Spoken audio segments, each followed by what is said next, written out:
Picture this: a battlefield shrouded in dust, the air thick with tension as two knights charge toward one another. But before their swords even clash, their identities are already known, not by their faces, but by the vivid symbols emblazoned across their shields. These weren't just random designs, they were carefully crafted masterpieces, each line and color whispering secrets of ancestry, honor, and ambition. This was the power of medieval heraldry, a visual language so precise that a single glance at a crest could tell you everything about the man who bore it. Today, we're stepping into that world of symbols and stories, where artistry met identity in the most extraordinary ways. Think about the last time you saw a logo maybe on your favorite product or a sports team's jersey. Now imagine that logo wasn't just for branding but for survival. In the medieval age, heraldry was a matter of life and death. On the battlefield, it distinguished friend from foe. In courts, it announced your lineage before you even spoke a word. These designs weren't scribbled in haste. They were born from deep thought, steeped in tradition, and often tied to legends that stretched back generations. From the golden Fleur-de-Lis of French royalty to the bold red cross of the Knights Templar, every emblem carried weight far beyond its aesthetic beauty.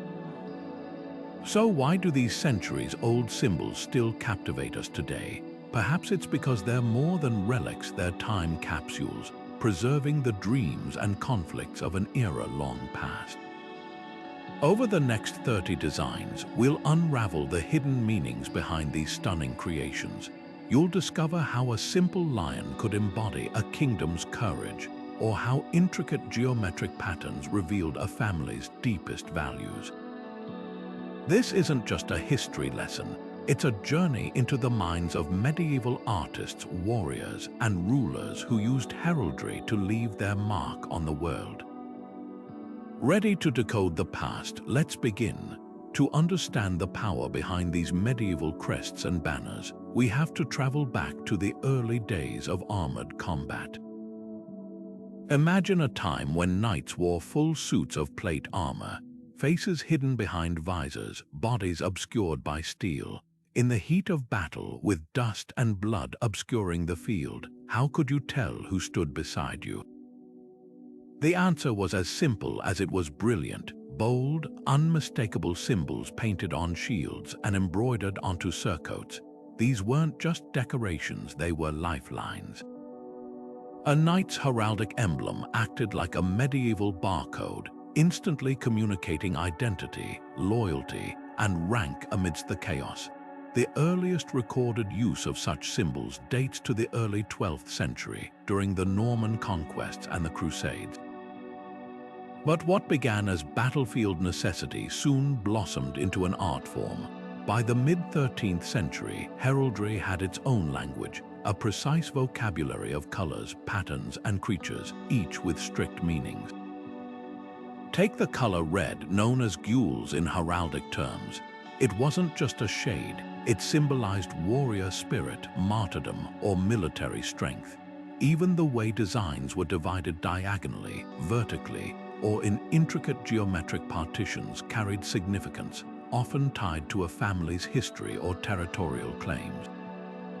What's fascinating is how quickly heraldry spread beyond the battlefield. Soon, these emblems appeared everywhere, carved into castle walls, woven into tapestries, even stamped onto wax seals for official documents.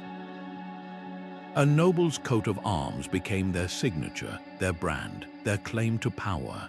Cities adopted them too. Think of the iconic Lion of Venice or the Fleur-de-Lis of Paris, turning heraldry into a civic pride. And let's not forget tournaments, where knights displayed their crests like modern athletes wear jerseys, turning combat into a spectacle of identity and honor. But heraldry wasn't just for the elite. Over time, merchants, guilds, and even monasteries embraced the practice, adapting its rules to fit their status. A baker might use wheat sheaves in his emblem, while a blacksmith could feature an anvil. This democratization of symbols shows just how deeply heraldry was woven into medieval life. It was more than art. It was a social code, a way of declaring who you were without saying a word. As we explore these 30 designs, keep in mind that each one is a frozen moment of history, a visual shout across the centuries. The golden lion standing tall on a blood-red background. Few images evoke medieval England's might as instantly as this one. But why did Richard the Lionheart choose this particular beast to represent his reign? The answer lies in the lion's dual role across cultures, as both a biblical symbol of Judah's tribe and a classical emblem of unconquerable power. When Richard adopted it in the late 12th century, he wasn't just picking a fearsome animal, he was aligning himself with ancient ideals of kingship. The lion's raised paw, known as rampant in heraldic terms, signaled readiness for battle, while its golden hue shimmered like sunlight on armor, a deliberate display of divine favor. What's remarkable is how this single design transcended its origins. Within decades, the lion wasn't just Richard's personal emblem, it became England's. You'd spot it on royal seals, etched into the stone of Westminster, even fluttering above armies during the 100 Years' War. But here's where heraldry gets fascinating. The lion evolved. Later monarchs added more lions, 3 prowling across Henry Roman II's shield, their poses shifting to reflect dynastic changes. Some versions showed them crowned, others with forked tails, each tweak whispering political messages. When Elena of Aquitaine used lions in her own arms, it wasn't mere decoration. It was a visual claim to shared authority. The lion's endurance reveals something profound about medieval symbolism. Unlike fleeting fashion, these designs carried generations of meaning. When commoners saw that golden beast on a banner, they didn't just see a king, they saw centuries of victories, legends, and divine right woven into one image.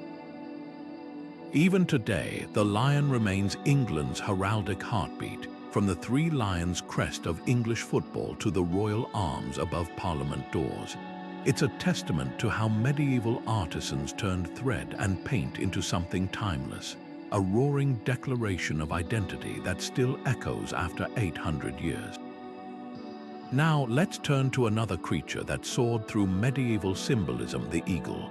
Where the lion ruled the earth, this raptor commanded the skies, its wings spanning empires and its sharp gaze mirroring a ruler's ambition.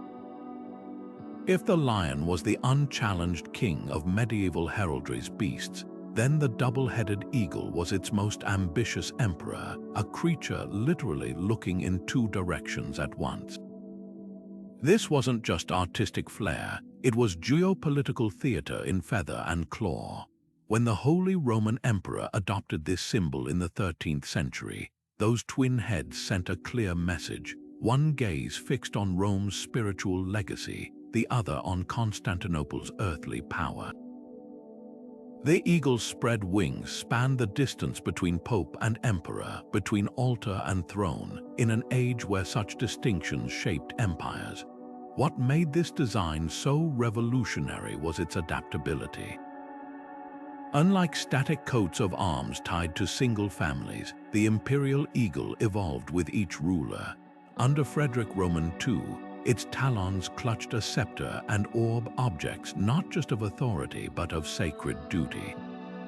The golden background, echoing Byzantine luxury, whispered of divine right, while the black silhouette cut through battle smoke like a standard no soldier could miss. Even the eagle's posture mattered, wings uplifted not in flight but in benediction, as if blessing the lands beneath its shadow. But here's where heraldry gets clever. The double-headed eagle wasn't just a claim to power, it was a solution to a medieval PR problem. As the Holy Roman Empire stretched from Germany to Sicily, how could one ruler project unity across such fractured realms? The answer was in those 2 profiles, one head for Latin Christendom, one for Greek influence, one for ancient traditions, one for imperial innovation.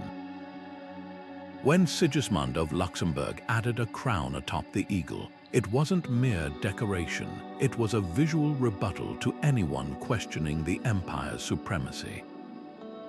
This symbol's endurance is staggering. Long after the medieval era, the double-headed eagle soared into Russian Tsardom and Balkan coats of arms, proving heraldry's power to outlive the empires that birthed it.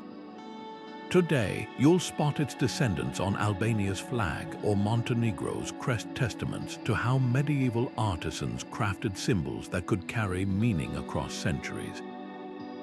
Now, let's descend from the eagle's heights to a creature that slithered through medieval imaginations, the dragon. Where the eagle represented order and divine mandate, dragons embodied chaos barely contained. Yet in heraldry, even monsters could be tamed into meaning. The Welsh Red Dragon, for instance, wasn't just a mythical beast, it was a defiant answer to invading Saxon white dragons in legend. When Henry Roman VII marched under this emblem at Bosworth Field, he wasn't just waving a flag, he was resurrecting an ancient prophecy of Celtic resurgence.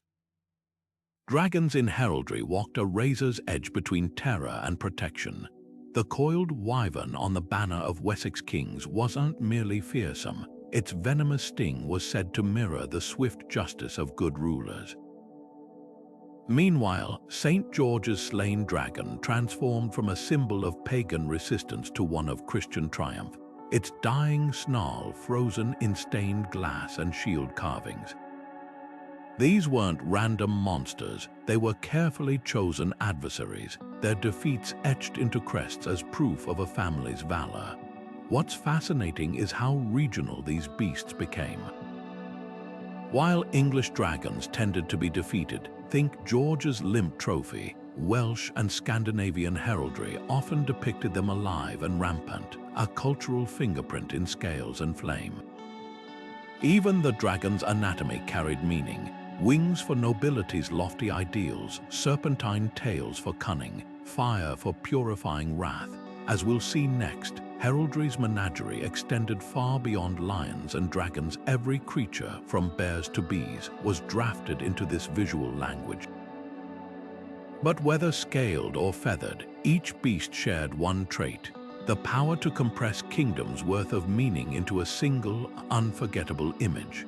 Among all the mythical creatures that roared and soared across medieval banners, the Welsh dragon stands apart, not as a monster to be slain, but as a guardian blazing with defiance. Its crimson scales ripple across a field of white and green, colors as bold as the Celtic spirit it represents. This wasn't just a symbol pulled from folklore, it was a prophecy woven into cloth.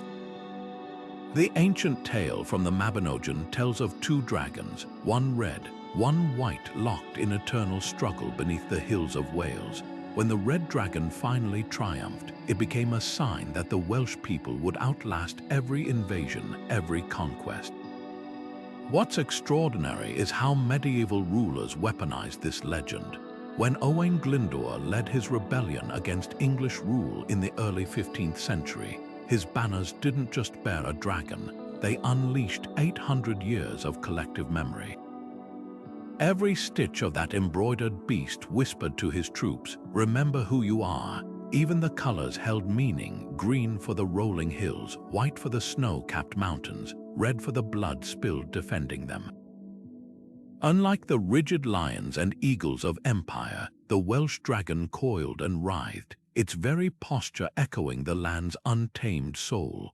But heraldry thrives on contrast, and the dragon's fierceness takes on deeper meaning when you consider its historical foes. English armies often marched under the banner of St. George, his lance eternally pinned through a dragon's throat. For Wales to reclaim that same creature as their protector wasn't just defiance, it was a masterstroke of symbolic jiu-jitsu. They took the villain of their conqueror's story and rewrote it as their hero. By the Tudor era, Henry Roman VII, a Welshman by blood marched into battle with the Red Dragon fluttering beside the English lions, a visual bridge between two cultures. Today, that dragon still breathes fire in modern Wales, etched into government seals, roaring from rugby jerseys, even tattooed on the arms of proud descendants. It's proof that heraldry's power isn't locked in the past. The best symbols evolve without ever shedding their original meaning. Now, let's trade scales for petals as we turn to a symbol that couldn't be more different in style yet equal in significance, the delicate Fleur-de-Lis. Where the dragon embodied untamed spirit, this golden flower was heraldry's ultimate emblem of refinement, a bloom that came to define the very idea of royalty. The Fleur-de-Lis gleams like a golden whisper from the medieval past, a symbol so elegant it seems to float above the fray of swords and shields. But don't let its delicate curves fool you. This was no mere decoration. When French kings emblazoned it on their banners, they were staking a claim that echoed from the throne room to the battlefield, divine right made visible. The origins of this iconic emblem are as layered as the petals themselves. Some scholars trace it to the lily, a flower long associated with the Virgin Mary, turning the Fleur-de-Lis into a sacred nod to purity and heavenly favor. Others argue it evolved from the spearhead of Clovis, the first Christian king of France, baptized with a celestial vision of 3 golden flowers, a story that blurred the line between history and legend. What's fascinating is how this symbol transcended its royal roots. By the 12th century, the Fleur-de-Lis wasn't just for kings. It became shorthand for French identity itself. You'd find it etched into the walls of Notre Dame, woven into the robes of saints, even stamped onto everyday objects like coins and seals. The 3 petals, often gilded against an azure background, weren't arbitrary. They mirrored the Holy Trinity, a visual catechism for a largely illiterate populace. But here's where heraldry gets clever. The design adapted to its context. On the battlefield, it stood tall and sharp like a rallying cry. In religious art, it softened into flowing curves, echoing the Virgin's grace. The Fleur-de-Lis also became a masterclass in medieval branding. When Elena of Aquitaine married into the French crown, she didn't just bring land. She brought a network of influence that spread the symbol across Europe. Soon, it appeared in the heraldry of Spain, Hungary, even the distant realms of Bosnia, each iteration tweaked to reflect local alliances. In England, the Fleur-de-Lis took on a provocative edge after the 100 Years' War, where it was quartered with English lions as a bold claim to the French throne. Yet for all its grandeur, the Fleur-de-Lis held quieter meanings too. Alchemists saw its 3 petals as symbols of perfection, body, mind, and spirit in harmony. Poets likened it to a flame, its upward thrust representing aspiration. Even its supposed connection to bees, those emblems of industry, hinted at the monarchy's role as a hive of order and productivity. Now let's shift from the golden petals of France to a symbol that burned with a different kind of fervor. The stark, bold cross of the Crusaders. Where the Fleur-de-Lis spoke of divine grace, this emblem roared with militant faith, stitching together armies under a single, sacred purpose. Amid the clatter of swords and the cries of battle, one image cut through the chaos like a beacon, the blood-red cross blazing against a pure white field. This wasn't just a battle standard, it was a vow stitched into cloth, a sacred promise that united knights from distant lands under a single cause. The Cross of St. George, as it came to be known, transformed individual warriors into something greater, a living wall of faith marching toward Jerusalem. But what's often overlooked is how this simple design became a masterclass in medieval symbolism. The cross's bold geometry ensured visibility across smoke-choked battlefields, while its colors carried deliberate meaning, white for purity of purpose, red for the blood of martyrs. Yet within this unifying symbol, subtle variations whispered of deeper stories. The Knights Templar wore their red cross slightly offset, its arms flaring outward like a sword's guard, a nod to their dual role as warriors and monks. Meanwhile, the Hospitallers' white cross on black cloaks evoked the contrast between mercy and mourning, reflecting their mission to heal as well as fight. Even the Teutonic Knights, with their stark black cross on white, turned their emblem into a territorial claim, planting it like a flag across the Baltic lands they conquered. These weren't arbitrary choices. Each tweak in color or shape broadcast a knight's allegiance, rank, and sacred duties to friend and foe alike. Beyond the battlefield, these crosses became passports in an alien world. A crusader far from home could spot a fellow Templar by the cross on his tunic, turning strangers into brothers in an instant. Pilgrims followed them like road signs, trusting these symbols to guide them through treacherous lands. And when a knight fell, that same cross marked his grave, a final declaration of identity carved in stone. The irony, these emblems of holy war outlasted the Crusades themselves. Today, St. George's Cross still flies on England's flag, while the Maltese Cross survives in firefighter badges, proof that symbols born in violence can evolve into marks of service. But heraldry's genius lay in its adaptability. Just as crosses spoke to faith, animals embodied raw power, and few creatures roared with as much symbolic might as the bear. In the snow-laden forests of medieval Europe, this beast became the ultimate emblem of unyielding strength. The mighty bear on the coat of arms of Berlin wasn't just a local mascot, it was a defiant challenge to anyone who doubted the city's resilience. Unlike the lion's aristocratic pride, the bear symbolized something more primal, a survival instinct that mirrored the struggles of frontier towns and mountain clans. What's fascinating is how regional these animal symbols became. While bears dominated northern heraldry, wolves prowled the arms of Slavic nobility, their piercing eyes representing both danger and guardianship. Even mythical beasts like the griffin, part eagle, part lion, carried layered meanings, bridging earthly and divine authority. As we'll see next, these creatures weren't just decorative. They were psychological weapons, their very presence on a banner meant to intimidate enemies and inspire allies. The medieval world understood what modern branding experts know. A well-chosen symbol can speak volumes before a single word is uttered. The Bear of Bern didn't just stand on its hind legs, it stood at the crossroads of myth and reality, its silhouette carved into the very identity of a city. According to the founding legend, Duke Berthold V swore to name his new settlement after whatever beast he first encountered in these woods.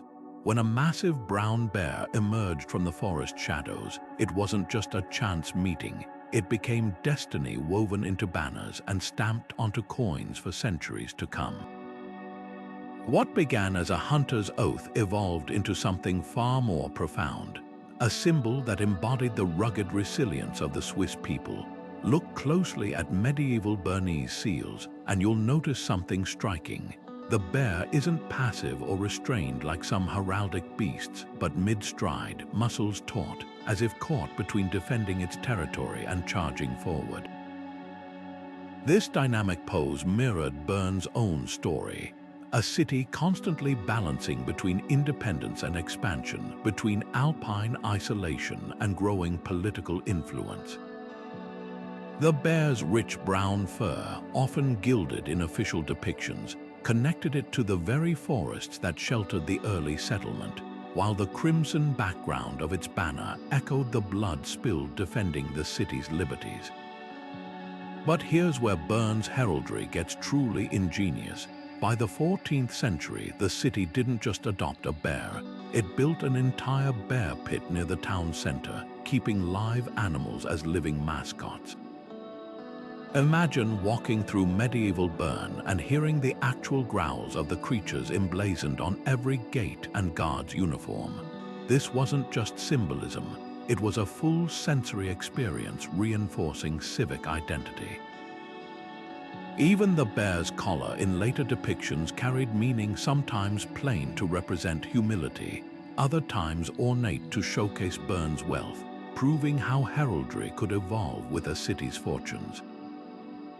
The bear's legacy reveals something universal about medieval symbols, their ability to compress complex histories into single, unforgettable images. When rival armies saw that Ursine emblem on Bernese shields, they weren't just facing soldiers, they were confronting centuries of folklore, territorial pride, and unbroken tradition made flesh. Today, as real bears still prowl Bern's famous bear park, the connection between symbol and city remains vibrantly alive, a rare case where heraldry didn't fossilize into history but continues to breathe and growl. Now, let's journey from the Alpine forests to the golden halls of Constantinople, where Byzantine heraldry wove imperial power into patterns so intricate they seemed to shimmer with divine light. Where Bern's bear was bold and straightforward, Byzantine designs danced with geometric complexity, each interlocking line a testament to an empire that saw itself as heaven's mirror on earth. The Byzantine double-headed eagle didn't just soar, it split the sky in two, its twin gazes fixed on past and future, earth and heaven. Where Western heraldry kept its symbols grounded in earthly power, this golden raptor embodied something far grander, the belief that Constantinople wasn't just a city but a cosmic fulcrum, balancing divine and mortal realms. Each detail of its design whispered sacred geometry. The wings arched like cathedral vaults, the talons clutched a cross and orb, not as mere regalia, but as proof that the emperor's authority flowed directly from God. Even the color scheme crackled with meaning, gold for celestial radiance, crimson for the blood of martyrs that watered imperial soil. What set this emblem apart was its fluidity across mediums. In mosaics, the eagle's feathers shimmered with tiny glass tesserae, catching candlelight during Mass. On battle standards, its silhouette cut through smoke like a divine hand parting clouds. And when stamped into wax seals, those twin heads ensured no document left the imperial chancery without bearing witness to dual sovereignty over body and soul. This adaptability made the symbol strangely portable. As Byzantium's influence waned, the eagle fledged new nests. Serbian kings claimed it to legitimize their rule. Russian Tsars grafted it onto their own myth of Moscow as the Third Rome. Even the Holy Roman Empire borrowed the motif, though stripped of its orthodox mysticism. Yet the most fascinating detail lies in what the eagle didn't depict. Unlike Western coats of arms crammed with quarterings and crests, Byzantine heraldry often left the background empty, no checkerboards, no floral motifs. Just that solitary, splendid bird against a void. This wasn't artistic minimalism, it was theological theater. The emptiness framed the eagle as the lone bridge between chaos and order, between the formless and the divine. Now, let's turn to creatures that defied nature's boundaries: the griffin, the wyvern, the manticore. Where the eagle unified earthly and heavenly power, these hybrids reveled in their impossible anatomy, each stitch of scales and feathers a challenge to the ordinary. The griffin, with its lion's body and eagle's head, became medieval heraldry's ultimate paradox, a beast equally at home guarding treasure hoards and church altars. Its claws gripped the mortal world while its wings beat toward the divine, making it the perfect emblem for knights who saw themselves as both warriors and pilgrims. The griffin of Pomerania didn't just perch on shields, it dominated them, wings flared like a storm front and lion's claws sunk deep into the painted surface. This wasn't just a mythical mashup, it was a calculated statement. By fusing the eagle's aerial supremacy with the lion's terrestrial might, the Dukes of Pomerania declared themselves lords of both realms.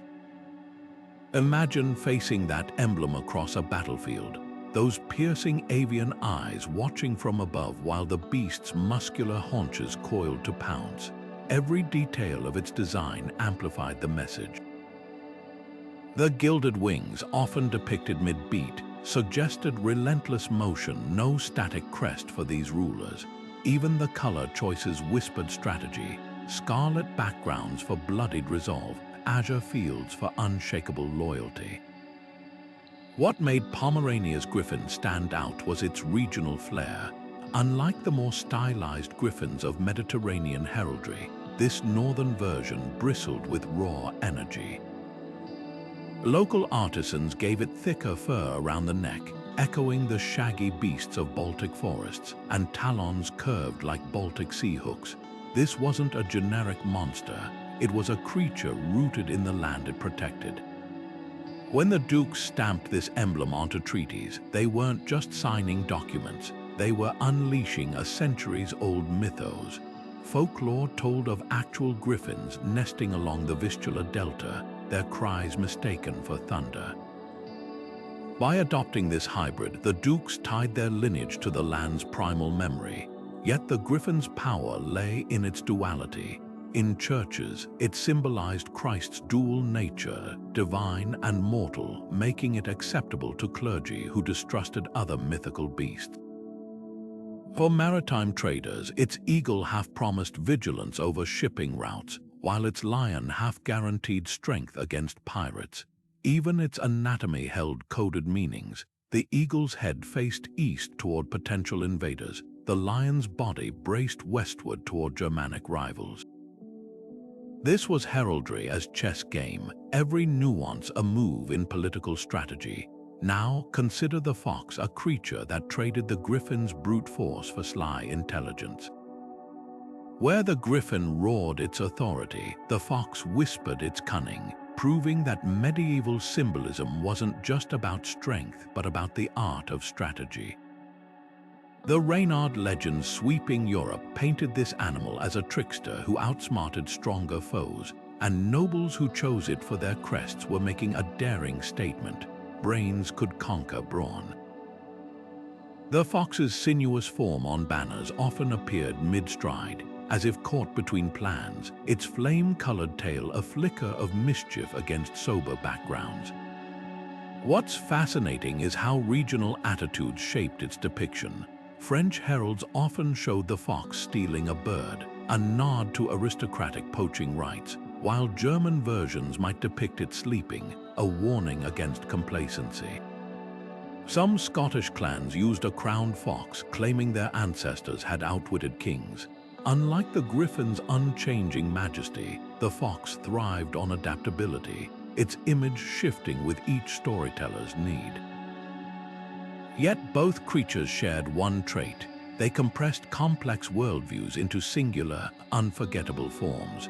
Whether through the griffin's hybrid might or the fox's calculated guile, medieval heraldry proved that symbols could fight battles long before swords were drawn.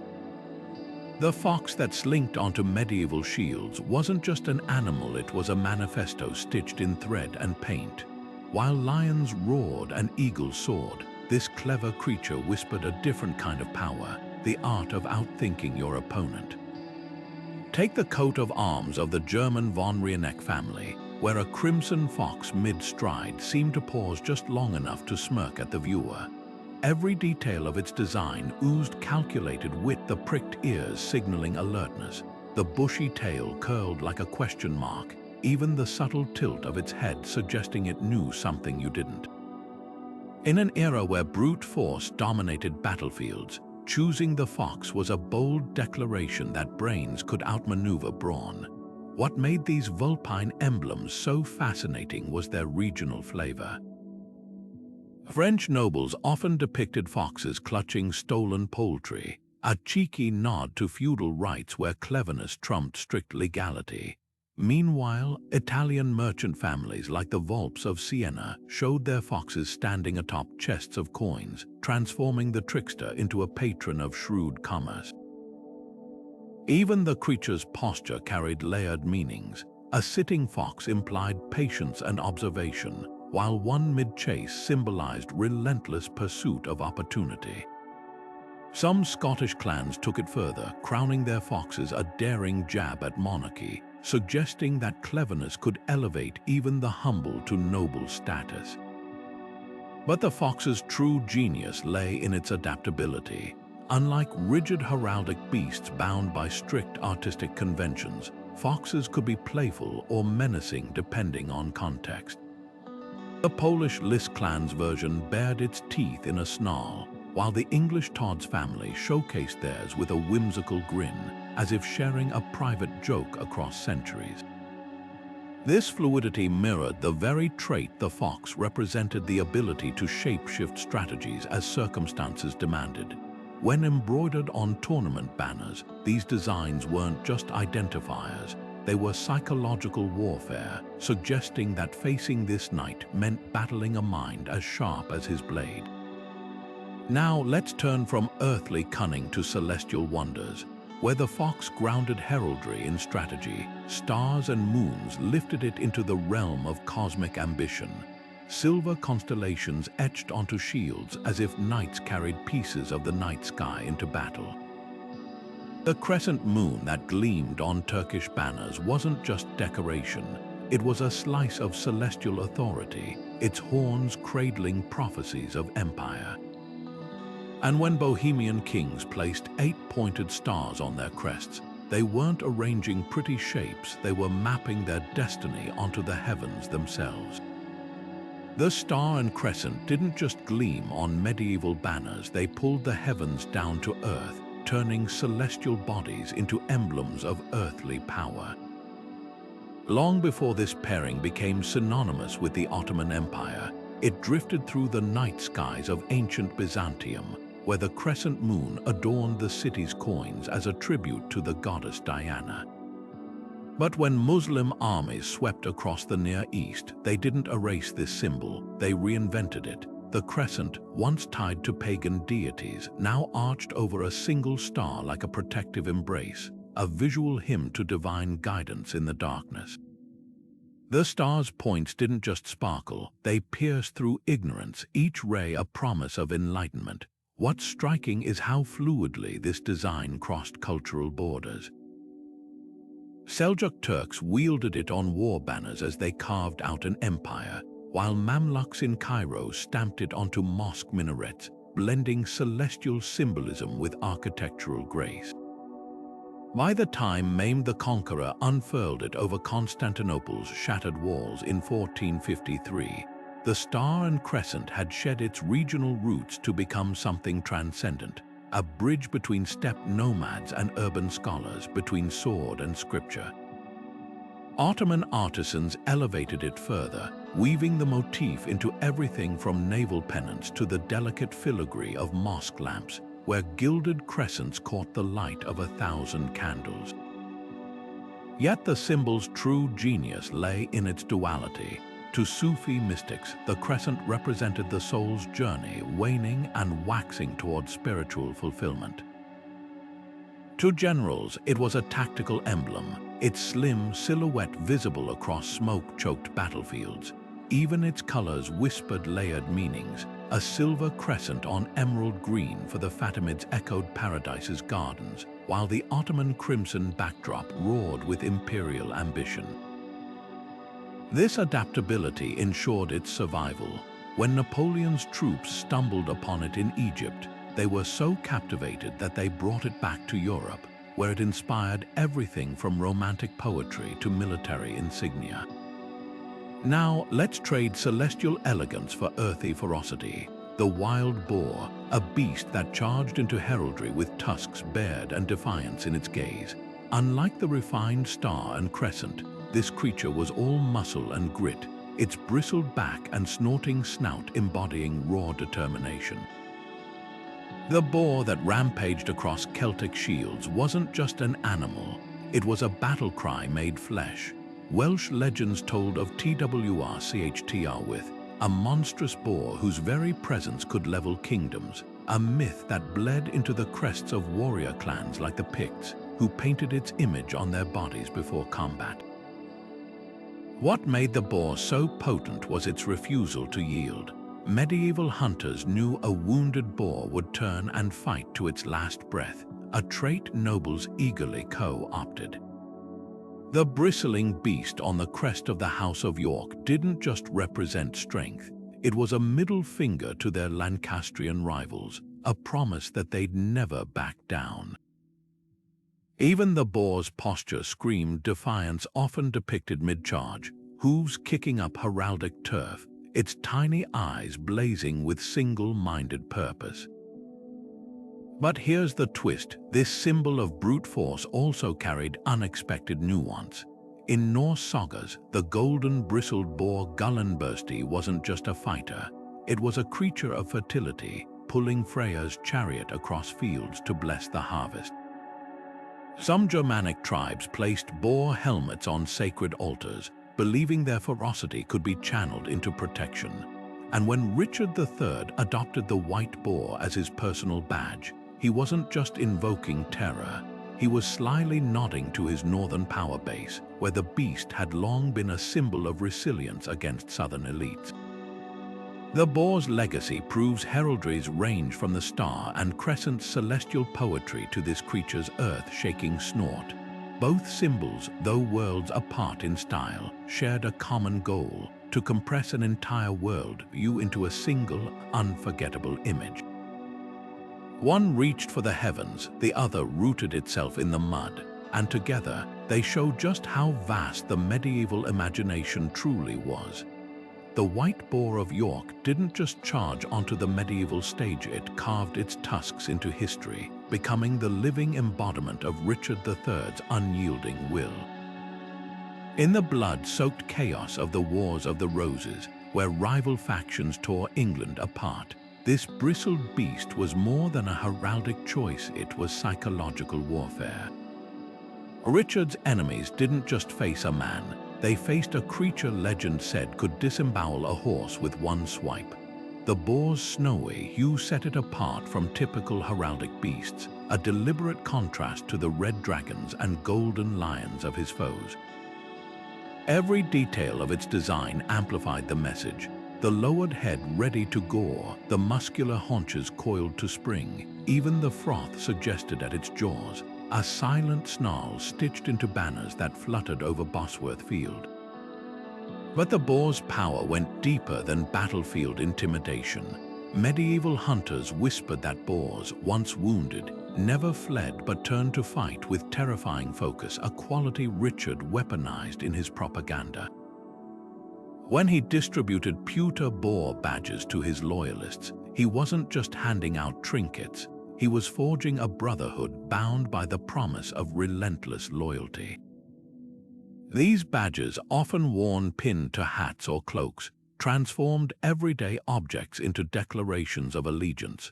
Archaeologists still dig them up in riverbeds and farmlands, their once sharp tusks smoothed by centuries of mud, yet still whispering of a king who staked his legacy on a beast's fury. The boar also slithered into the shadows of rumor. After Richard's death, Tudor propagandists twisted the symbol into something sinister, claiming his emblem foretold his boar-like cruelty. Shakespeare immortalized the slur, having the doomed king snarl, "The boar will raze your cities." Yet in Yorkist strongholds, the white boar endured as a rebel yell. As late as the 17th century, Jacobite sympathizers scratched its outline into tavern walls, a coded toast to lost causes and fallen kings. Now, let's trade tusks for thorns as we trace how heraldry's most delicate symbol, the rose, became a weapon sharper than any sword. Where the boar roared with singular ferocity, the rose bloomed with double-edged meaning, its petals concealing dynastic daggers. The white rose of York might seem fragile beside the boar's brute force, but in the hands of medieval heralds, it became a masterclass in symbolic jujitsu softness masking steel. The Tudor Rose didn't just bloom, it performed a miracle, stitching together two warring houses with petals as delicate as the piece they represented. When Henry VII plucked this hybrid emblem from the bloodied soil of Bosworth Field, he wasn't merely choosing a pretty flower, he was rewriting England's story in scarlet and white. The genius lay in its simplicity. York's pale rose nested within Lancaster's crimson one, their thorns carefully smoothed away, but look closer and you'll see the cunning beneath the beauty. The red outer petals dominate the design, a quiet assertion of Tudor supremacy, while the white heart whispers reconciliation. This was propaganda disguised as botany, a living treaty that grew more persuasive with each passing season. What's astonishing is how swiftly this symbol took root. Within a decade, the Tudor rose wasn't just on royal seals. It crept into stained glass windows, embroidered tapestries, even the carved oak of courtroom benches. Artisans gave it layered depth, painting shadows between petals to make it leap from stone and fabric. At Hampton Court, the rose twines around ceiling bosses like a living vine, its thorns conspicuously absent, a visual promise that the wars of the roses would never regrow. Henry's son, the 8th Henry, weaponized it further, grafting the rose onto every conceivable surface: ship sails, cannon barrels, the very coins in peasants' palms. Each sighting reinforced the message this wasn't just a royal badge but England's rebirth in floral form. Yet the rose's true power lay in its ambiguity. To Yorkist loyalists, it could represent their white blossom preserved within the new order. To Lancastrians, it signaled final victory. Foreign diplomats received gifts stamped with the rose silver goblets where its image shimmered in the wine, a gentle reminder that England's internal squabbles were now sealed under petals. Even the rose's five-fold symmetry carried meaning, echoing the 5 wounds of Christ and subtly aligning the Tudors with divine grace. Now, let's sail from these manicured gardens to the salt-stained banners of medieval maritime powers, where symbols had to shout across stormy waves. Where the Tudor rose spoke in courtly whispers, the flags of trading cities like Venice and Genoa roared with primal clarity, their emblems designed to be recognized through sea spray and battle smoke. The winged lion of St. Mark didn't just adorn Venetian sails, it ripped through the fog like a challenge, its gilded wings spanning the Mediterranean's busiest trade routes. The anchor of Genoa didn't just weigh down ships, it lifted an entire city to greatness, its iron curves mirroring the harbor's embrace of the Mediterranean. In a republic where fortunes rose and fell with the tides, this emblem was more than a nautical tool. It was the visual heartbeat of a maritime empire. Picture the docks of medieval Genoa, sailors from 3 continents shouting in a dozen tongues, their ship's sails emblazoned with that unmistakable anchor, its flukes digging into painted cloth like it was mooring the very waves. The design's brilliance lay in its blunt simplicity. Unlike the intricate beasts and florals of landlocked kingdoms, Genoa's symbol needed to read clearly across choppy waters, a bold silhouette visible when storms blurred flags and smoke swallowed hulls. What's fascinating is how this humble object became a masterclass in branding. Every Genoese trader knew their anchor's value went beyond symbolism. On contracts, its image transformed parchment into bonds of trust. Stamped onto coins, it turned currency into miniature advertisements for the Republic's stability. Even the anchor's orientation whispered strategy, often depicted slightly tilted, as if just hauled from the depths, a nod to the city's relentless hustle. And when crusaders needed ships, it was Genoese vessels, their anchors swaying at the prows. That became the taxis of holy war, their emblem etched into docks from Acre to Alexandria. But the true genius of Genoa's heraldry was its duality. To rivals, the anchor warned, "We are rooted here unshakable." To allies, it promised safe harbor. The same symbol that intimidated Pisan pirates also welcomed Jewish mapmakers and Greek silk merchants, its arms open to all who buoyed the Republic's wealth. Over time, the anchor even sprouted crosses and crowns in colonies from Corsica to Crimea, mutating to suit local tastes while keeping its core identity, proof that the best symbols bend without breaking. Now let's dive from steadfast metal into sinuous scales. Where Genoa's anchor stood firm, the serpent of medieval heraldry writhed with contradiction, a creature equally reviled as Satan's guise and revered as an emblem of healing. The Visconti family's Bicini, a serpent devouring a man, wasn't just shock value. It was a bloodline's origin myth made visible. Legend claimed an ancestor slew a dragon-like serpent terrorizing Milan, then adopted its image to proclaim, "We conquer monsters." Yet in churches, that same serpent coiled around staffs as the caduceus, its venom transformed into medicine.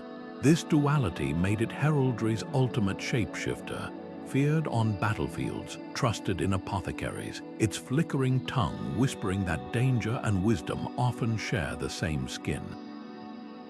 The serpent coiled around the Visconti crest wasn't just a creature, it was a paradox forged in scales and myth.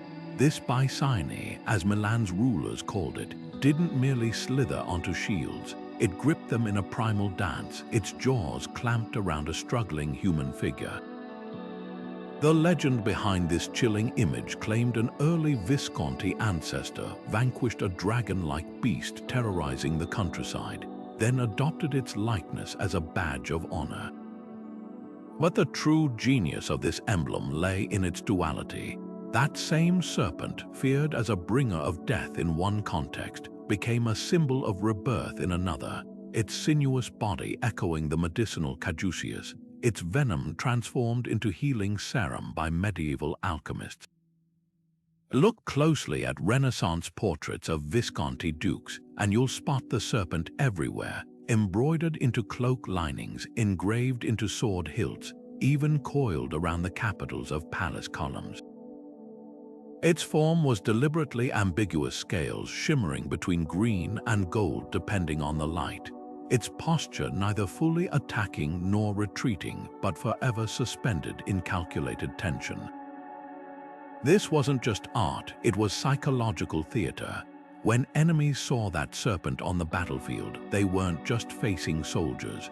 They were confronting a dynasty that had literally wrestled monsters into submission. Yet the Bicini also slithered into Milan's civic identity. Apothecaries used it to mark remedies, turning the feared predator into a guardian of health. Goldsmiths shaped it into amulets believed to ward off plague. Even today, the serpent survives in unexpected places, writhing across the logo of Milan's premier football club, Inter, and stamped onto the city's manhole covers, a reminder that symbols outlive the empires that birthed them. Now let's trade scales for antlers as we turn to the stag, a creature that bounded through medieval heraldry with an entirely different kind of power. Where the serpent thrived in ambiguity, the stag embodied crystalline clarity, its sprawling crown of tines representing not just nobility, but the very forest itself.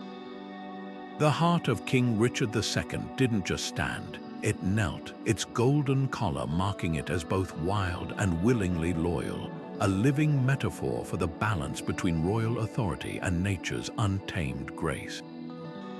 What made the stag so compelling was its layered symbolism. In Christian tradition, its antlers shed and regrown annually mirrored resurrection. Celtic clans saw it as a guide between worlds, its footprints leading to mystical realms. When the French House of Armagnac placed a silver stag on azure fields, they weren't just choosing a pretty animal, they were staking claim to ancient hunting rights that stretched back to Charlemagne. The stag's posture in heraldry spoke volumes, leaping for agility, at bay for defiance, or couchant for vigilance. But perhaps no stag carried more weight than the white hart of English legend. Said to appear only to rightful kings, this spectral creature became the personal emblem of Richard II, its milky coat symbolizing divine favor. When depicted with a crown around its neck, as in the Wilton diptych, the message was unmistakable. This king's authority flowed from forces older than crowns themselves. The stag's enduring magic lies in its ability to be both majestic and approachable, a bridge between courtly refinement and the whispering wilds beyond castle walls.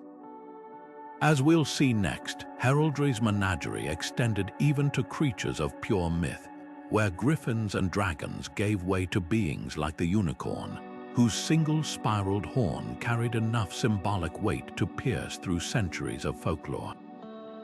The Stag of Scotland didn't just prance onto clan crests, it carried the soul of the Highlands in every antler, tine and sinew. When the Mackenzies emblazoned this noble beast on their shields, they weren't just selecting a regal animal, they were weaving their lineage into the very landscape. Picture the mist-shrouded glens where these creatures roamed, their silhouettes cutting through dawn fog like living extensions of the mountains. The stag's sprawling antlers, shed and regrown each year, mirrored the cyclical resilience of Scottish clans, constantly adapting yet never broken. Its effortless leap over burns and crags became a metaphor for navigating political turmoil, while the subtle variations in its heraldic poses told silent stories. A stag at bay signaled defiance, its hooves planted like a warrior's last stand. One mid-leap whispered of ambition, clearing obstacles with Highland grace. What set Scottish stag symbolism apart was its intimacy with the land. Unlike the lions and eagles of distant courts, this creature belonged wholly to the heather and peat. The Mackenzie stag often appeared against a backdrop of pine green or heather purple colors pulled straight from their ancestral territories. Even the beast's golden fur echoed the gorse that blanketed hillsides in spring. This wasn't generic heraldry. It was a love letter to place, with every detail calibrated to stir recognition in fellow clansmen. When a Mackenzie archer saw that stag on his chief's banner, he wasn't just following a leader, he was defending a homeland etched in antler and hoof. The stag's spiritual weight ran deeper still.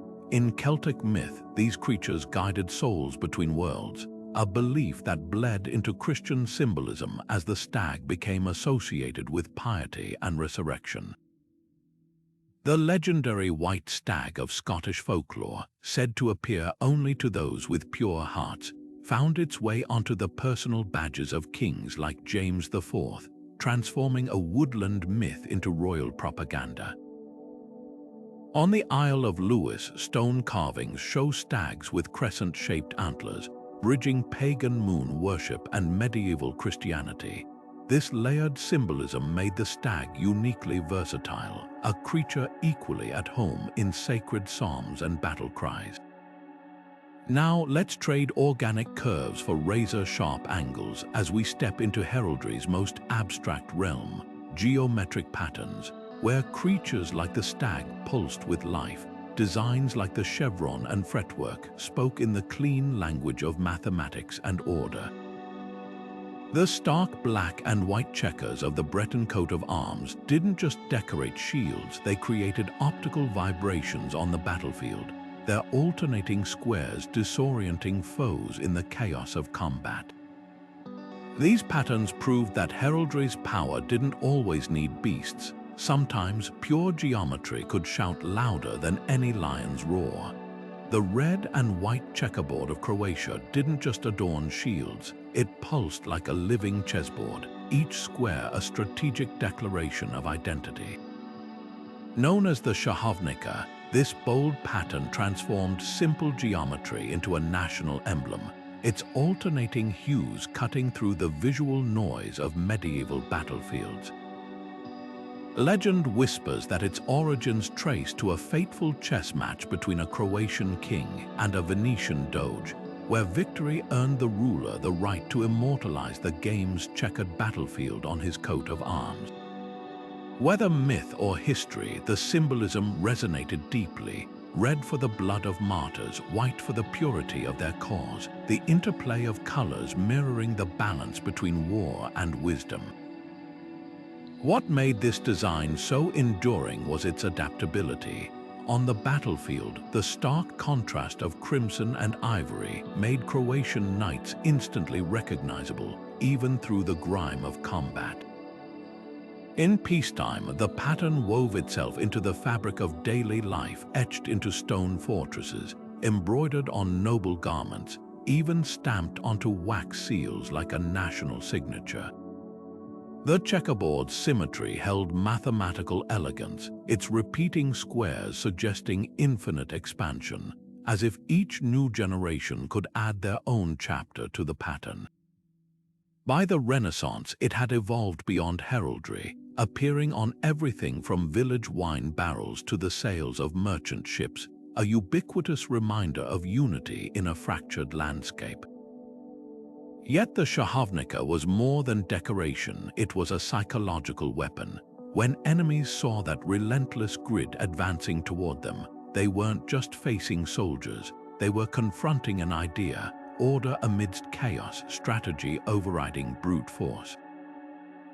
The design's simplicity became its strength, reproducible even by peasant levies who might lack fancy armor, but could stitch the pattern onto tunics with scraps of cloth.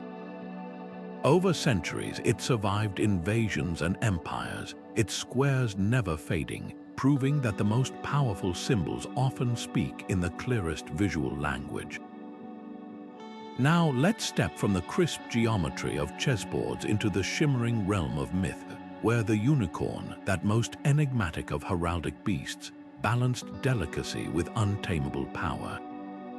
Unlike the shahovnica's rigid lines, the unicorn flowed with paradoxical grace, a creature of peace bearing a weapon, its spiraled horn symbolizing both healing and holy judgment. When Scottish kings adopted it as their national symbol, they weren't just choosing a pretty fable, they were aligning themselves with a being said to purify poisoned waters with a single touch. The unicorn's chains in the royal arms told another story. This beast could be harnessed but never truly mastered, a perfect metaphor for Scotland's fierce independence. The unicorn of Scotland didn't just gallop onto royal seals, it carried an entire nation's soul between its spiraled horn and silver hooves. When King William I adopted this mythical beast in the 12th century, he wasn't just indulging in fairy tales, he was making a calculated political statement. In a Europe littered with lions and eagles, the unicorn stood apart, a creature so pure it could purify poisoned waters with a touch, yet so fierce it could only be restrained by a golden chain. That chain, woven through Scotland's royal arms like a delicate shackle, told a story of paradox, a kingdom bound to its monarch yet forever untamable. Look closely at medieval Scottish tapestries, and you'll notice something striking. The unicorn is never passive. Even when chained, its muscles ripple with tension, its horn poised like a dagger. This wasn't just artistry, it was propaganda. The message to England and other rivals was clear. Scotland might enter alliances, but its spirit would never be broken.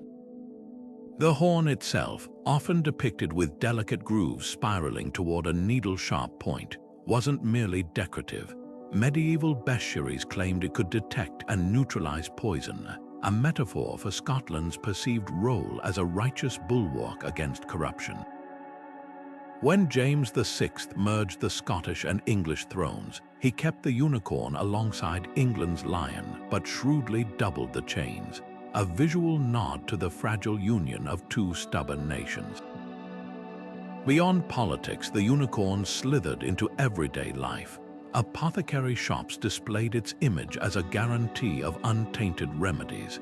Highland clans wove its form into jewelry, believing it warded off evil. Even the creature's posture carried meaning, rearing on hind legs during peacetime to mirror the country's cultural flourishing, or lowered like a battering ram during conflicts. Today, that same mythical beast guards Edinburgh's streets, its stone effigy perched atop the Mercat Cross, forever watching over a nation that still sees itself in its untamed gaze. Now, let's ascend from earthly myth to celestial glory, where medieval heralds pinned entire cosmologies onto shields. The blazing sun that crowned the banner of the Holy Roman Empire wasn't just a golden disk, it was a miniature universe stitched into fabric, its rays stretching like divine fingers over the lands it claimed to illuminate. Unlike the unicorn's coiled energy, this symbol radiated unshakable order, its geometric perfection echoing the medieval belief that kings ruled by cosmic mandate. What made the sun emblem so potent was its universality. From the golden sunbursts of Castile to the black suns of Nordic heraldry, this celestial body adapted to every culture's sky. The Hungarian Arpad dynasty's double cross atop 3 hills wasn't just a religious symbol. The sun's rays framing the cross turned it into a promise that their rule stretched from dawn to dusk. Meanwhile, the Zuni sun symbols borrowed by Spanish conquistadors in the New World showed how heraldry could absorb and repurpose local beliefs, blending conquest with cosmology. The sun's heraldic power lay in its duality. It could scorch enemies like the cruel sun over crusader battlefields, or nurture like the gentle light over vineyard-clad hills. Some designs split the sun's face, half gold for prosperity, half black for mourning, to commemorate fallen monarchs. Others, like the sun in splendor of Richard II, added human faces, turning the celestial body into a literal mirror of the king's divine right. These emblems prove that medieval symbols didn't just reflect power, they harnessed the very forces of nature to legitimize it. Now, consider how these celestial designs influenced the heraldry of exploration. When Portuguese caravels sailed under Prince Henry the Navigator's banner, a crimson cross over a field of armillary spheres, they weren't just marking territory, they were projecting the stars themselves onto uncharted coasts, turning navigation tools into emblems of destiny. The spheres' interlocking rings mirrored the celestial mechanics guiding their voyages, while the cross anchored their divine purpose. This marriage of science and symbolism shows heraldry's ability to evolve, stretching beyond battlefields to map the very heavens onto the age of discovery's unfolding horizons. The golden sunburst of the Incas blazed across the Andes like a celestial signature, its rays stretching toward the edges of the known world. Though an ocean away from Europe's heraldic traditions, this radiant emblem shared an uncanny kinship with medieval symbols of power, proof that even distant cultures spoke the universal language of light and sovereignty. When Spanish conquistadors first glimpsed the Coricancha's sun-gilded walls in Cusco, they didn't just see pagan idolatry, they recognized a mirror of their own royal banners. The Inca sun, or Inti, wasn't merely decoration.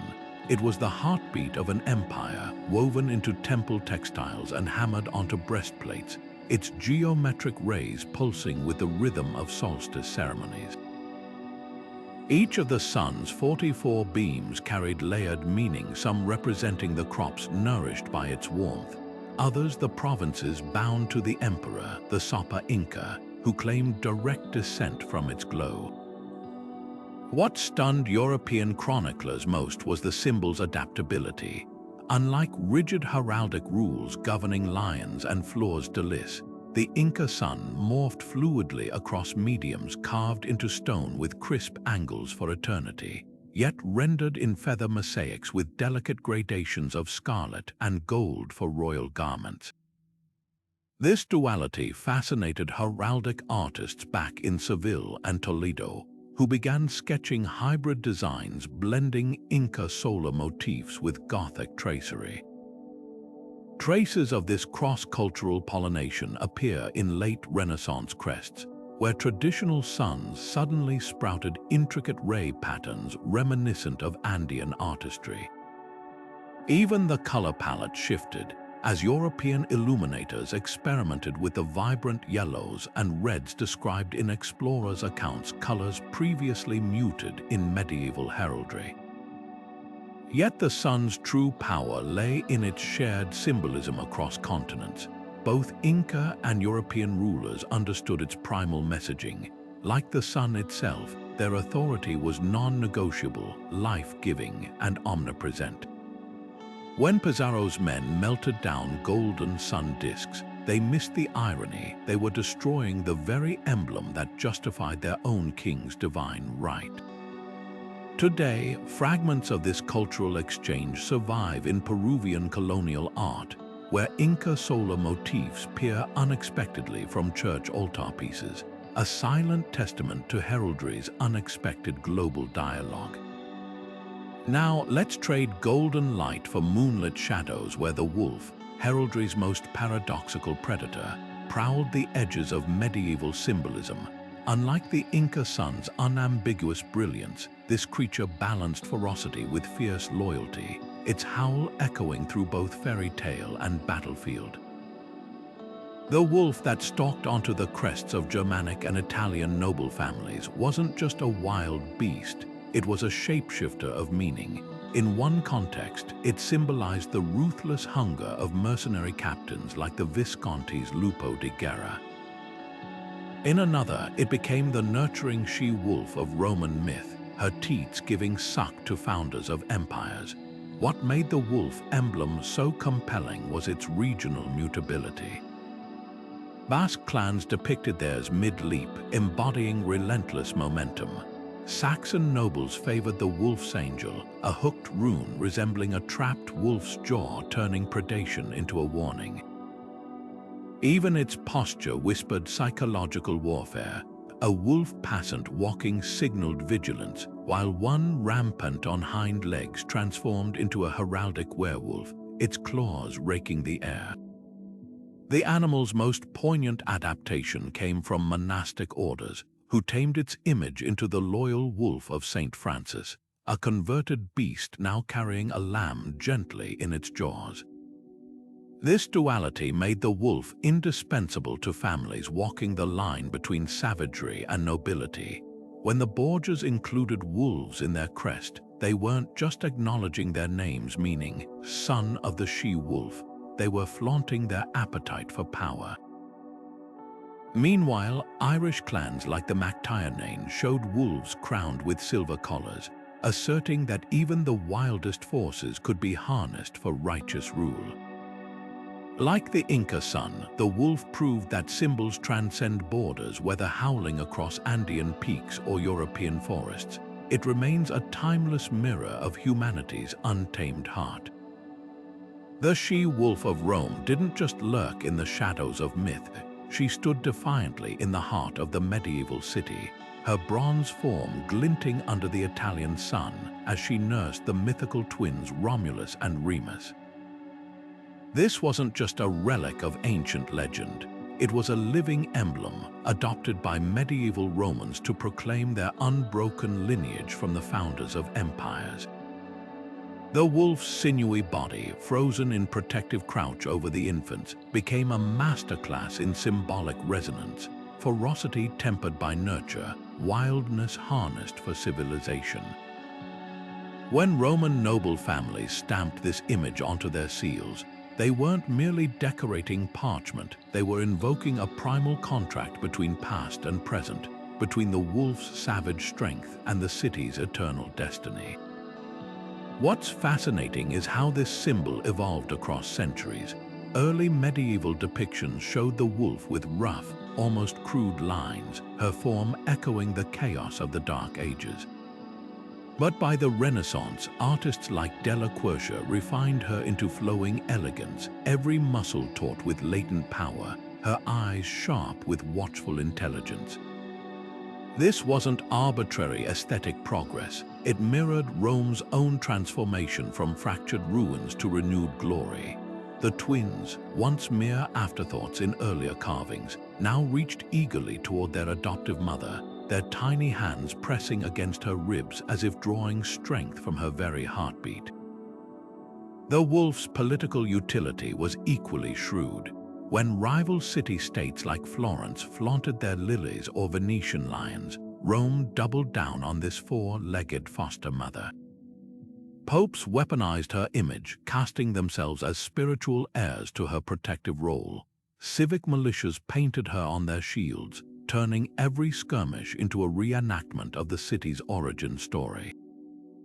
Even the wolf's posture carried layered messaging, often shown mid-stride, one paw lifted as if eternally advancing, a silent promise that Rome would always move forward, even when the rest of Europe saw her as a fading relic. Now, let's soar from the wolf's earthy ferocity to the razor-sharp grace of heraldry's most aristocratic birds. Where the wolf embodied primal origins, the falcon represented refined mastery, a creature trained to hunt at the whistle of kings. The peregrine falcon that adorned the crests of medieval nobility wasn't just a bird. It was a floating manifesto of privilege and precision. Its barred wings, often depicted mid-stoop in heraldic art, mirrored the lightning strikes of a well-ordered feudal system, swift, lethal, and perfectly controlled. What set the falcon apart was its intimacy with power. Unlike the distant lions and dragons of royal banners, these birds perched literally on the wrists of counts and dukes, their jesses, those delicate leather straps often woven into the very designs that decorated their owners' shields. The Frederick II, Holy Roman Emperor and avid falconer, went further, commissioning a scientific treatise on the birds that blurred the line between heraldry and biology. His personal crest showed a falcon not in flight but hooded, its latent power coiled in stillness, a subtle flex of disciplined authority. Regional variations revealed fascinating cultural fingerprints. English nobles favored the gyrfalcon, its snow-white plumage mirroring the prestige of Arctic gifts between monarchs. French heralds depicted their falcons with bells on their talons, a tinkling proclamation of status audible even in manuscript illuminations. Moorish-influenced Iberian designs took it further, showing the bird in intricate arabesques, its form dissolving into geometric patterns that whispered of Al-Andalus's intellectual legacy. Yet the falcon's true brilliance lay in its duality. At rest, it symbolized courtly refinement. In flight, it became unchecked ambition. When the Medici family adopted it as one of their symbols, they captured both faces using the hooded falcon for diplomatic seals and the diving predator for wartime banners. This adaptability made it heraldry's ultimate shapeshifter, a creature that could be as restrained or as ruthless as the moment demanded. As we'll see next, even the smallest creatures could carry outsized meaning in medieval symbolism, where bees buzzed with imperial authority and spiders spun webs of hidden wisdom. The falcon of the Hohenstaufens didn't just perch on imperial banners, it sliced through the political skies of medieval Europe with razor-sharp precision. When Emperor Frederick II chose this bird as his personal emblem, he wasn't selecting a generic symbol of nobility. He was making a statement as calculated as the falcon's lethal dive. Picture the scene: Frederick, known as Stupa Mundi, the wonder of the world, poring over his prized copy of De Arte Venandi cum Avibus, the groundbreaking falconry manual he'd penned himself. His crest's falcon mirrored his intellectual and martial philosophy, hooded until the perfect moment, then striking with unerring accuracy. The bird's heraldic posture was no accident: wings slightly raised, talons flexed, every feather rendered to suggest motion frozen mid-breath. This wasn't just artistry, it was psychological warfare woven into thread and paint. What made the Hohenstaufen falcon extraordinary was its scientific realism.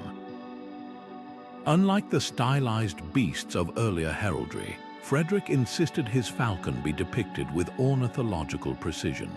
The barred feathers of a peregrine, the distinctive facial mustache markings, even the subtle curve of its beak optimized for severing spinal cords.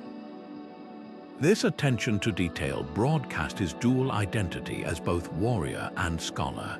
When diplomats unrolled scrolls sealed with this emblem, they weren't just seeing a bird, they were confronting a ruler who'd literally written the book on mastery. The falcon's golden jesses, those thin leather straps tying it to its handler, carried layered meaning. Even this untamable force was bound, however lightly, to imperial authority. Yet the falcon's true power lay in its regional adaptability. In Sicily, Frederick's southern kingdom, artists rendered it with sun-gilded plumage, blending Norman, Arab, and Byzantine influences into its form. German variations made the bird fiercer, its talons gripping a scepter like prey. Even the falcon's direction held significance, facing left toward Rome on political documents, right toward Jerusalem on crusading decrees. This wasn't static symbolism, it was a living emblem shifting with its master's ambitions. When the Hohenstaufen dynasty fell, their falcon didn't vanish. It was adopted by rival families as the ultimate trophy, proof that some symbols are too potent to bury.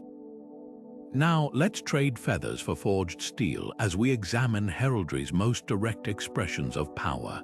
Weapons immortalized in coats of arms, where the falcon represented controlled ferocity, the swords, axes, and lances that adorned medieval crests left no room for subtlety. The crossed battle-axes of the Polish Pius dynasty didn't just decorate shields, they screamed ancestral might. Their blades notched from imagined battles and their hafts wrapped in the leather of legend. These weren't mere tools of war, they were visual thunderclaps announcing lineages forged in combat and polished by victory. What's fascinating is how weapon heraldry evolved with warfare itself. Early designs like the simple broadsword of the Norman dukes reflected brutal close-quarters combat. By the Hundred Years' War, you'd see intricate polearms and crossbows technology made symbolic. The Swiss cantons took this further, turning entire banners into catalogues of halberds and pikes, their precise angles mirroring battlefield formations. Even defensive arms spoke volumes. The triple helmet crest of the Visconti didn't just suggest protection. It layered meanings like armor plates, referencing the three cities under their iron rule. But here's where weapon heraldry got truly inventive. Some families, like the Spanish Borgias, paired weapons with unexpected elements, a dagger piercing a pomegranate, perhaps symbolizing ruthless diplomacy. Others, like the Scottish MacLeods, crossed swords behind their crest, suggesting forces held in reserve. The positioning mattered as much as the weapons themselves. A mace held upright signaled peacetime authority, while one tilted forward implied imminent strike. These designs prove that for medieval nobles, weapons weren't just instruments of war, they were the punctuation marks of power, slashing and stabbing their way through the visual language of an age defined by steel. The sword of St. Paul didn't just gleam on medieval crests, it cut straight to the soul of chivalric ideals, its blade balancing earthly justice and heavenly sacrifice. Unlike the flashy falchions or brutal battle-axes of the battlefield, this weapon carried a paradox, an instrument of death transformed into a symbol of spiritual triumph. Its clean, double-edged design mirrored the dual nature of its namesake's legacy. Paul the persecutor turned apostle, his conversion on the road to Damascus forever binding the sword to divine revelation. When crusading knights emblazoned it on their shields, they weren't just advertising martial prowess. They were declaring themselves soldiers in a sacred war, their steel consecrated to higher purpose. What made this emblem so versatile was its layered meanings. In the hands of monastic orders like the Teutonic Knights, the sword pointed downward, a somber nod to Paul's martyrdom by beheading. Yet on the crests of royal justices, it stood upright, its tip brushing the heavens like a scale's fulcrum, representing impartial judgment. The blade's length mattered too, as shorter swords hinted at personal piety, while full-length versions evoked sweeping authority. Even the hilt told stories: cross-shaped guards for church-aligned families, jeweled pommels for nobles claiming divine right. Some designs went further, wrapping the blade in a scroll inscribed with Paul's Latin motto, Spiritus Gladius, the sword of the spirit, turning heraldry into wearable scripture. Now let's set sail from these blades of conviction to the rolling waves of maritime heraldry, where mythical ships rode crests like tides of ambition. The drakkar of Scandinavian coats of arms didn't just depict boats, they unleashed Viking legacies onto medieval Europe, their serpent-headed prows curling as if ready to breathe fire onto painted parchment. These weren't mere vessels, they were floating myths, each dragon's snarl and overlapping shield along the gunwales announcing lineage as clearly as any surname. What set maritime symbols apart was their kinetic energy. Where swords and animals posed statically, heraldic ships strained against invisible currents, sails billowing with implied wind. The Venetian Bucentoro, a golden barge adorned with sea gods, wasn't just a civic logo. It became a floating throne during the marriage of the sea ceremony, where the Doge's ring plunged into the waves like a seal stamping water. Meanwhile, the ghostly Flying Dutchman-like ships of Hanseatic League crests warned of merchant princes who ruled trade routes as absolutely as kings ruled land. The genius of these designs lay in their adaptability. A ship with furled sails signaled peacetime prosperity, while one with oars deployed hinted at readiness for war. Some crests, like those of Portuguese explorers, crammed their vessels with armillary spheres and crosses, turning sails into canvases for imperial manifestos. Even the waves beneath carried meaning: calm for mercantile stability, churning for naval supremacy. From the humble cog of Baltic traders to the Crescent sailed house of Moorish emirs, heraldry proved no symbol traveled farther than one that could ride the waves. The ship of Venice didn't just sail across banners, it rode the crest of history itself, its golden hull cutting through the Adriatic's waves like a needle stitching together empires. This wasn't merely an emblem, it was the Venetian Republic's beating heart, rendered in thread and gilt. Picture the Grand Canal in the 15th century, where every merchant's house flaunted a variation of that proud vessel, some with sails swollen like proud chests, others with oars poised as if ready to strike the water at a doge's command. The ship's design was a masterclass in symbolic shorthand. The billowing sails whispered of favorable winds bestowed by Saint Mark himself, while the intricate rigging mirrored the tangled web of trade routes stretching from Constantinople to Alexandria. Even the colors told stories: azure for the boundless sea, gold for the riches it yielded, crimson for the blood spilled defending them. What set Venice's maritime heraldry apart was its kinetic realism. Unlike static lions or eagles, these ships seemed to move, their prows lifting as if battling invisible waves right there on the banner. The Bucentoro, the Doge ceremonial barge, became a floating coat of arms, its every detail from the sea gods adorning its sides to the winged lion at its bow, reinforcing Venice's divine right to rule the waves. When enemy fleets saw that emblem approaching, they weren't just facing ships, they were confronting an idea that the sea itself was Venetian territory.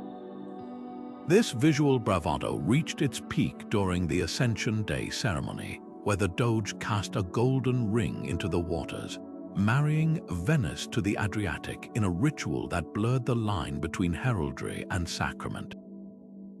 Now, as our voyage through medieval symbols nears its end, let's ascend from the salt-sprayed decks to the glittering heights of crowns and coronets. These weren't just fancy hats, they were the ultimate shorthand for authority, each twist of metal and jewel encoding entire hierarchies of power. The difference between a simple circlet and an arched crown could spark wars or seal alliances. Take the strawberry leaves adorning a ducal coronet, delicate in design but ironclad in meaning, signaling autonomy just shy of royal status. Meanwhile, the closed imperial crown of the Holy Roman Empire, with its crossed arches and orb, didn't just sit on a ruler's head. It visually encapsulated the medieval belief that emperors were God's regents on earth, their authority literally enclosing sacred space. What's fascinating is how regional these designs became. The Fleur-de-Lis crown of France dripped with celestial symbolism, its points mimicking lily petals blessed by the Virgin. Hungarian crowns, by contrast, leaned into asymmetry, the bent cross atop St. Stephen's crown a deliberate nod to divine imperfection. Even the materials whispered secrets: silver for earthly justice, gold for heavenly mandate, gemstones for the virtues expected of their wearers. Some crowns, like the legendary Iron Crown of Lombardy, embedded nails said to be from Christ's crucifixion, turning regalia into relics. But here's where heraldic crowns reveal their genius. They weren't just worn, they were miniaturized onto shields, banners, and seals, allowing nobles to project authority even in absentia. A single arched crown over a coat of arms could declare sovereignty without a single word. The variations were endless: mural crowns for cities who'd withstood sieges, naval crowns for admirals who'd conquered waves, even celestial crowns for saints who'd transcended mortality. This was heraldry at its most meta, symbols symbolizing other symbols, each layer compressing volumes of political theology into a silhouette. As we close this tapestry of medieval emblems, remember that every lion, every fleur-de-lis, every ship and crown was more than decoration. It was a living language. A language where colors shouted allegiances, beasts whispered ancestry, and geometry mapped the cosmos. These designs outlived the hands that painted them, the battles they witnessed, even the empires they glorified. Today, they still speak to us, from national flags to corporate logos, proving that the medieval quest to make the visible world legible never truly ended. It just evolved, reminding us that every era gets the symbols it deserves, and every symbol carries the weight of those who first dared to give it meaning. The crown of Castile didn't just rest atop royal brows. It loomed over an empire, its golden arches framing the ambitions of a kingdom that would reshape the world. Unlike the delicate floral coronets of French nobility or the jagged iron circlets of Germanic kings, this crown was a masterclass in symbolic weight.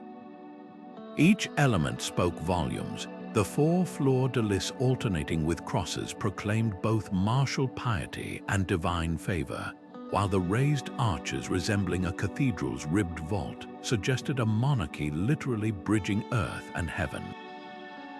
When Isabella and Ferdinand united their realms under this emblem, they weren't just merging territories, they were crafting a visual manifesto. The crown's rubies, said to represent the blood of Reconquista martyrs, pulsed with the rhythm of a nation forged in holy war. What made Castilian crown heraldry so potent was its adaptability. On battle standards, it appeared hardened and angular, its metal rendered in stark blacks and reds to withstand the grit of campaign. Yet in illuminated manuscripts, the same crown softened, its gold leaf glowing under the fingers of scribes, the jewels rendered as miniature stained glass windows catching celestial light. Even the number of visible arches carried coded meaning: 3 for the Trinity in religious contexts, 4 for the cardinal directions when staking territorial claims. This wasn't just regalia, it was a chameleon shifting to suit every political stage. The crown's power extended beyond Iberia. When Columbus set sail under its banner, the emblem morphed yet again, the arches now framing not just a kingdom but an expanding universe. Indigenous artists in the Americas, commissioned to render the crown in codices, inadvertently created a cultural hybrid, blending European rigidity with Mesoamerican fluidity, the jewels becoming Quetzal feathers in some interpretations. Meanwhile, back in Madrid, Habsburg rulers added a subtle but seismic tweak, closing the arches entirely with a celestial orb, a visual declaration that the sun never set on their dominion. Now let's slither from these golden heights into the shadowy realm of heraldry's most terrifying hybrids, where the basilisk, part serpent, part rooster, coiled around shields with petrifying gaze. Unlike the noble lion or majestic eagle, this creature weaponized sheer dread. Its emergence in 14th century crests wasn't accidental. It mirrored Europe's collective nightmares during the Black Death, where unseen horrors lurked in every corner. The basilisk's design was a masterpiece of psychological warfare. A rooster's comb morphed into a crown of venomous spikes, its serpentine tail lashing in perpetual strike-ready pose. What set the basilisk apart was its regional mutations. German heralds depicted it with bat-like wings, emphasizing airborne lethality. Italian versions, influenced by Visconti serpent imagery, gave it hypnotic, multi-pupilled eyes. Some Scottish clans took creative liberties, showing the creature birthing itself from a cracked egg, a grotesque nod to medieval beliefs about its unnatural origins. Even its colors carried layered warnings: gold for the alchemical poison it supposedly excreted, green for the decay left in its wake. Yet the basilisk's true genius lay in its duality. For all its terror, nobles who bore it claimed a paradoxical power, the ability to neutralize poison, mirroring the creature's own deadly nature. Apothecary guilds adopted stylized versions as seals of authenticity, suggesting their remedies could counteract the basilisk's mythic venom. This twisted symbolism reached its peak in Bohemia, where Emperor Rudolf II kept a basilisk in his cabinet of curiosities, actually a ray fish corpse stitched with rooster parts, proving that heraldry's monsters could leap from parchment into the real world, blurring the line between superstition and statecraft. Now consider how these emblems of terror contrasted with heraldry's most whimsical creations, where mermaids strummed lyres and foxes wore scholars' caps, proving that medieval symbolism wasn't all blood and thunder. The dolphin that arched across Provençal crests didn't just represent maritime prowess. Its joyful curve mirrored the playful intellect of the courts it adorned, a reminder that even in an age of steel, there was room for grace. The Basilisk of Basel didn't just slither onto the city's crest, it coiled around its identity like a living siege engine, its petrifying gaze daring invaders to test the walls. This wasn't just a monster plucked from medieval bestiaries, it was a masterstroke of psychological warfare. Picture the scene: approaching armies spotting that hybrid horror emblazoned on the city gates, part rooster's comb bristling with venomous spikes, part serpent's tail poised to strike. The message was unmistakable. Basel wasn't merely defended, it was armed with the stuff of nightmares. What's fascinating is how this chimera reflected the city's unique geography. Perched on the Rhine's bend, Basel's real-world defenses were formidable, but the basilisk transformed stone and mortar into something mythic. The creature's legendary ability to turn men to stone with a glance mirrored the fate awaiting those who assaulted Basel's unbreakable fortifications. Yet the basilisk's power went beyond intimidation. In a clever twist, Basel's artisans often depicted it with a mirrored shield, an optical paradox where the creature that could kill with its gaze was itself neutralized by reflection. This wasn't random decoration, it was civic philosophy rendered in enamel and gilt. The design whispered that Basel's strength lay not just in defiance but in turning enemies' aggression back upon themselves. Even the colors held coded meaning. The basilisk's emerald scales evoked the poisonous mists medieval scientists believed the creature exuded, while its scarlet crest mirrored the flames Basil's actual firefighters battled, a reminder that the city mastered real and imagined perils alike. Now, let's dissolve those scales and feathers into something even more elemental, the vibrant pigments that brought medieval banners to life. Where the basilisk weaponized fear, colors spoke a subtler but no less potent language. Take the deep azure known as blue celeste. More than just a shade, it was the Virgin's cloak rendered in crushed lapis lazuli, a single ounce worth its weight in gold. When French knights rode under this hue, they weren't just displaying wealth, they were wrapping themselves in divine favor. The recipe for this pigment became a guarded secret, its application on banners as precise as liturgy, each stroke a prayer in paint. What's astonishing is how regional these color codes became. In Italian city-states, crimson drawn from Mediterranean kermes insects signaled mercantile bloodlines. The deeper the dye, the richer the patron. German heralds favored stark black and white, not from lack of imagination but as a deliberate contrast to the chaotic rainbow of mercenary bands. Even the humble green split into meanings, forest vert for landed nobility, sage sinople for scholarly orders. These weren't arbitrary choices, they followed strict hierarchies. A knight could lose his right to bear certain shades if convicted of dishonor, his once bright banners literally fading into obscurity. The true alchemy lay in combinations. The gold and scarlet of Laon's standards didn't just dazzle. They enacted a visual parable, the sun's brilliance, or married to martyrs' sacrifice gules. Moorish-influenced designs took this further, layering turquoise and emerald in geometric floods that mirrored paradise gardens. Meanwhile, the stark black crosses of Teutonic knights against white fields screamed celestial endorsement, their simplicity cutting through battlefield chaos like divine lightning. These palettes weren't just decoration, they were strategic tools. A banner's colors needed to read clearly at 300 paces, through dust, rain, or the sweat-stung eyes of exhausted soldiers. Now consider how these hues aged. The vermilion that once roared from English standards oxidized to muted brick over decades, subtly shifting a lion from fierce to dignified.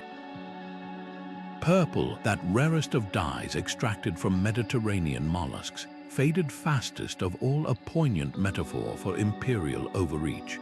Yet some colors gained power with time. The once modest brown of pilgrims' cloaks, derived from walnut husks, deepened into rich umber on Crusader banners, its earthy humility transformed into a badge of sacred endurance. This chromatic evolution proves heraldry wasn't static. It breathed with the centuries, its meanings shifting like sunlight through stained glass. From the basilisk's terror to the alchemy of pigments, medieval symbols wielded power precisely because they weren't literal. A creature that never existed could guard a very real city. A splash of color could summon angels or ancestors. This was the genius of heraldry. It didn't just represent reality. It transcended it, turning cloth and paint into conduits for everything a society feared, worshipped, or aspired to become. The crimson that splashed across medieval shields wasn't just pigment, it was liquid courage, a visual shout of gules that declared its bearer's willingness to spill blood for honor. In heraldry's chromatic code, red pulsed with life or death significance. It echoed the martyr's sacrifice in Crusader crosses, the warrior's fire in Scottish lion ramparts, even the primal vitality of dynasties like the Tudors, who weaponized its intensity to drown out the fading roses of civil war. But this wasn't mere decoration. The hue's dominance came from chemistry as much as symbolism. Derived from rare kermes, insects, or iron-rich ochres, the most vibrant reds were luxuries, their very expense broadcasting a family's resources before a single combatant stepped onto the field. Then there's azure, the blue that stretched across banners like frozen loyalty. More than just sky or sea, this was the Virgin's mantle distilled into pigment, its depth achieved through crushed lapis lazuli hauled from Afghan mines to European workshops. When the French monarchy cloaked itself in this shade, they weren't just accessorizing, they were wrapping their legitimacy in celestial endorsement. The weightier the ultramarine, the louder the message. Our allegiance runs deeper than politics. Yet blue's meaning shifted at Europe's edges. In Moorish-influenced Andalusia, cobalt arabesques whispered of scholarship and star-charting precision, turning a color of faith into one of intellect.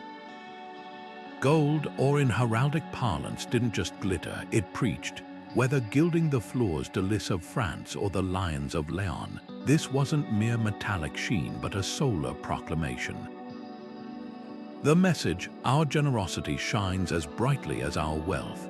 The alchemy behind this brilliance mattered. Real gold leaf applied to parchment or enamel signaled sacral kingship, while cheaper tin alloys hinted at aspirational nobility.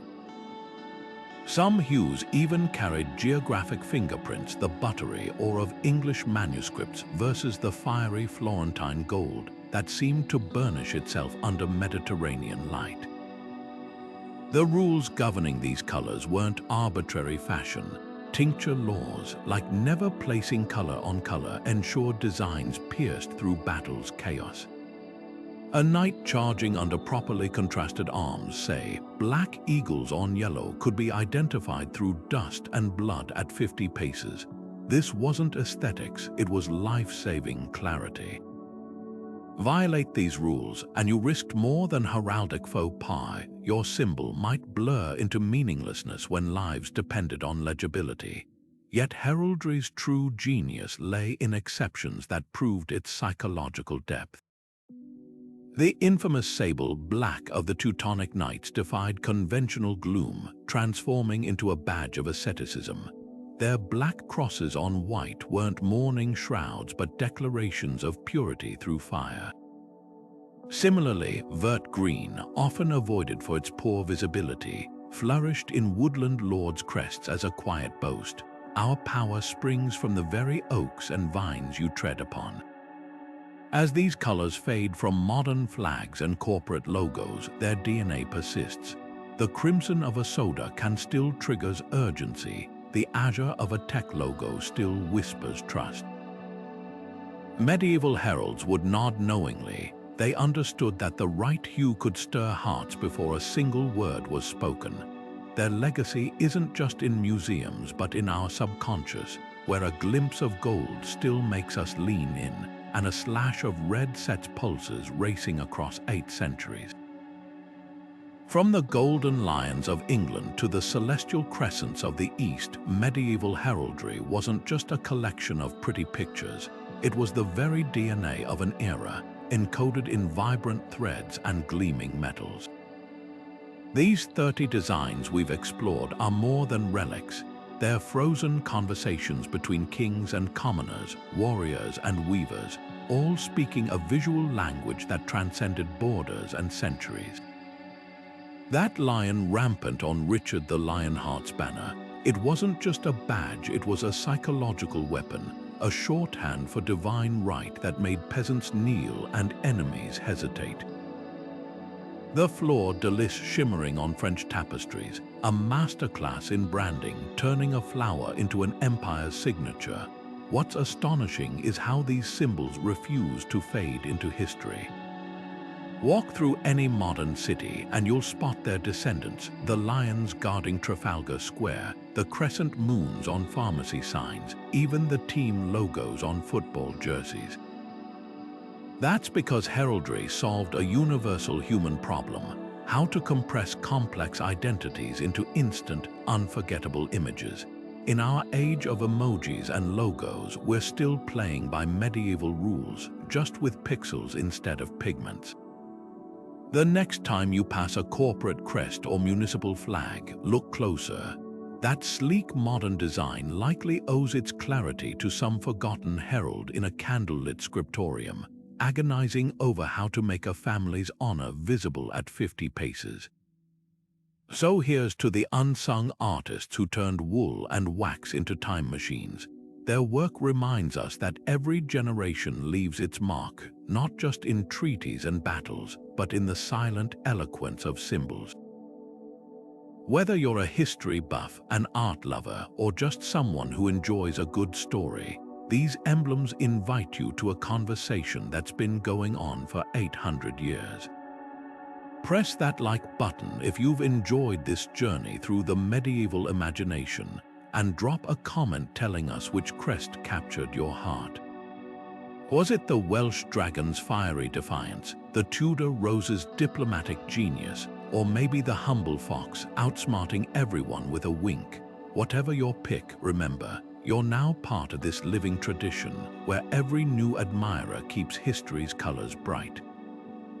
Until our next adventure, keep looking closely. The past is closer than you think, and it's wearing some astonishing